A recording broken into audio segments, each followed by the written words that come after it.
10 anni fa sua moglie lo ha abbandonato insieme ai loro 6 figli. Ora è tornata, ma quello che ha trovato l'ha lasciata senza parole.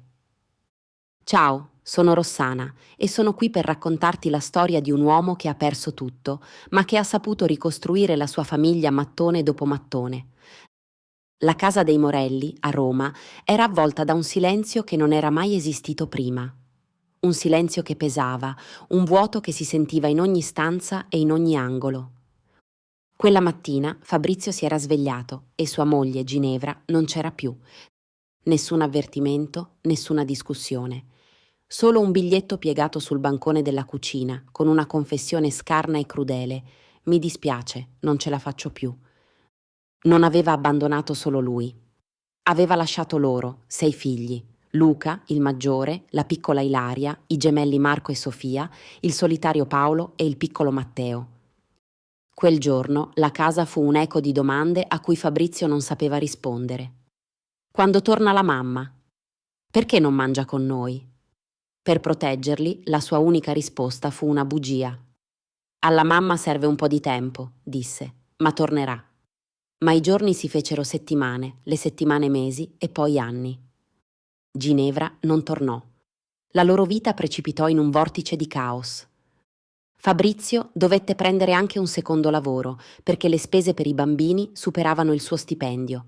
Il sonno divenne un lusso, la cena spesso si bruciava e i permessi scolastici restavano non firmati. Eppure, uniti, sopravvissero. Ogni mattina, alle 5, la sua giornata iniziava con una tazza di caffè, bevuta nella stessa tazza sbeccata che Ginevra amava. Quella tazza divenne un promemoria non di ciò che aveva perso, ma della vita che ogni giorno riusciva a dare ai suoi figli. In cantiere, il rumore assordante dei macchinari e degli attrezzi copriva le preoccupazioni che gli affollavano la mente e gli chiudevano lo stomaco. Il suo caposquadra, Franco, scuoteva spesso la testa. 5 figli e non sei ancora impazzito, amico. Non so proprio come fai. Ma nessuno sapeva che, a volte, Fabrizio si nascondeva nel furgone, piangendo in silenzio durante la pausa pranzo. Luca, il primogenito, divenne il suo braccio destro. Maturò troppo in fretta, assumendo un ruolo che non gli apparteneva. Aiutava a preparare la cena, si prendeva cura dei fratelli e non si lamentava mai. Ma Fabrizio vedeva il peso che portava, gli occhi stanchi e lo sguardo silenzioso. C'erano notti in cui pensava di non farcela, schiacciato dai debiti e dalla solitudine. Poi, 10 anni dopo, tutto cambiò di nuovo. Era un giovedì qualunque. Fabrizio rincasò, si tolse gli stivali e iniziò a sfogliare la solita pila di posta, bollette, pubblicità, volantini vari. E poi la vide. Una lettera. Nessun mittente. Ma la calligrafia era inconfondibile. Ginevra. Il cuore gli si fermò, il respiro si bloccò in gola. Davanti a lui sfilarono tutti i compleanni dei suoi figli, i Natali, i primi giorni di scuola. Tutti senza una mamma con cui condividere questi momenti. E ora era presente in quella busta, tornata come un fantasma. La vita che aveva costruito senza di lei, improvvisamente, sembrava messa in discussione. Non aprì la busta per giorni, era al sicuro nella tasca interna del suo giubbino, un peso costante contro il petto. Al lavoro la sentiva premere contro di lui ogni volta che si piegava per sollevare una trave. Non era ancora pronto per aprirla. Poi, un pomeriggio in cantiere, arrivò un'altra sorpresa. Il suo caposquadra, Franco, lo chiamò nel suo ufficio. «Fabrizio», disse con un sorriso, «ho buonissime notizie. Ti stiamo osservando da un po' di tempo. Sei la persona di cui ci possiamo fidare, sei affidabile. Avevamo pensato a te come nuovo caposquadra». Fabrizio rimase senza respiro. Una promozione avrebbe risolto molte cose. Qualche soldo in più, uno stipendio che avrebbe finalmente permesso a Luca di andare all'università, a Ilaria di tornare a danza e magari poter fare qualche lavoretto in casa che aveva rimandato da tempo, ma che ora doveva fare. Franco precisò: «Sai che questa promozione comporta delle ore in più. Qualche sabato per controllare il lavoro, riunioni». Fabrizio annuì lentamente. Certo, l'offerta era allettante, ma c'è sempre un retro della medaglia. Avrebbe avuto meno tempo da trascorrere con i bambini, qualche cena saltata e probabilmente più peso su Luca. Quella sera parlò con Luca, i più piccoli erano già a letto. Oggi, al lavoro, mi hanno offerto una nuova posizione nel cantiere, disse. Questo porterà un aumento del mio stipendio, ma toglierà del tempo che posso dedicare alla famiglia. Luca lo guardò, poi accennò un sorriso. Siamo una squadra, papà. Troveremo una soluzione. Ma Fabrizio vide il peso dietro quelle parole. Luca aveva guidato quella famiglia tanto quanto lui. Quella notte, da solo, Fabrizio aprì finalmente la lettera. Ginevra confessava i suoi errori, diceva di essersi sentita sopraffatta, che non aveva pianificato di andarsene, ma era stato un gesto impulsivo, un attacco di panico. Parlava di tutta la terapia che aveva fatto, del voler ricostruire la sua vita. E poi, finalmente, il vero messaggio di quella lettera. Vorrei vedere i bambini, vorrei far parte delle loro vite. Spero di poter recuperare il tempo perduto e magari che possiate perdonarmi. Fabrizio teneva il foglio tremante. Come poteva perdonare tutti i compleanni persi, le notti a consolare Ilaria quando si svegliava con gli incubi, le lacrime che Luca non aveva mai lasciato vedere, Marco che abbassava sempre lo sguardo quando i compagni gli chiedevano perché la sua mamma c'era mai alle recite, Paolo che non parlava con nessuno per giorni interi. Fabrizio piegò la lettera e la portò sul tavolo in cucina. Non era una decisione che poteva prendere da solo, i suoi figli avevano diritto di scegliere. La lettera restò sul tavolo per 2 giorni. Luca la guardava con uno sguardo severo ogni volta che ci passava accanto. Ilaria chiese se quella busta fosse importante. Fabrizio rispose di sì, ma aveva bisogno del momento giusto per essere aperta. Finalmente, la domenica dopo pranzo, prese la decisione. Ragazzi, c'è qualcosa di cui devo parlarvi. Prese la lettera e tenne in mano, in bella vista. Questa lettera è di vostra madre. Lesse la lettera senza omettere nessuna parola. La sua voce era sicura e forte, ma le sue mani tremavano. Quando finì, guardò i suoi figli. Luca era pallido, sul viso una maschera di rabbia. Perché scrive solo adesso? Chiese con freddezza. Perché non ha dato una spiegazione quando se n'è andata? Non può chiedere di venire qua e far finta che sia rientrata dalla spesa, disse Luca.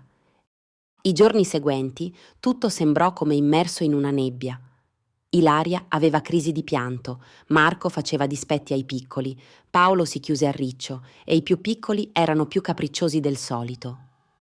Poi una sera, mentre Fabrizio raccontava una storia a Ilaria, lei gli chiese: «Secondo te la mamma ci vuole ancora bene?» Il cuore si fermò. «Penso di sì», rispose. Ilaria lo guardò con i suoi grandi occhi. «Le dirai di tornare?» «Questo lo decideremo assieme». Al lavoro Fabrizio era assente, aveva lo sguardo perso nel vuoto. Franco, preoccupato per il suo amico, lo convocò in ufficio per chiedergli se andasse tutto bene. Dopo qualche minuto, Fabrizio, finalmente, svuotò il suo cuore. «Mi è arrivata una lettera dalla loro madre, dopo 10 anni. Dice che vuole vedere i bambini». Franco lo guardò sbigottito. «Dopo 10 anni vuole vedere i bambini? Cosa vuole da te?» «È quello che vorrei capire. Devo proteggere prima di tutto i bambini». Quella sera Fabrizio si sedette sul divano, tenendo in mano la lettera. Le parole erano come quando le lesse la prima volta, ma l'aria in casa era diventata pesante. Il mattino dopo prese una decisione. Cercò un avvocato. Dopo aver ascoltato tutta la storia, l'avvocato fu diretto. «Non ha diritti. Hai avuto la custodia esclusiva per 10 anni per abbandono del tetto coniugale. Ma se decide di farti la guerra, devi essere pronto a tutto». Era tutto ciò che Fabrizio aveva bisogno di sentire. Tornato a casa, Luca era già un passo avanti. «Papà, ho trovato la mamma», disse, facendogli vedere il telefono. C'erano le foto di Ginevra sui social, sorridente in foto con persone che lui non conosceva, ma le didascalie svelavano risvolti agghiaccianti. «Aiutatemi economicamente». C'era anche un link GoFundMe intitolato «Ricominciare dopo le difficoltà». «Papà, questo significa che non vuole tornare per stare con noi», disse Luca piano. «Vuole solo tornare per una ragione economica».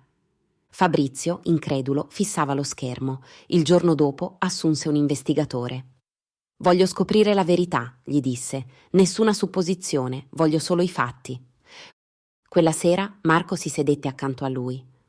«Papà, se la mamma vuole portarci via, può farlo?» Fabrizio lo strinse. «No», disse senza esitare.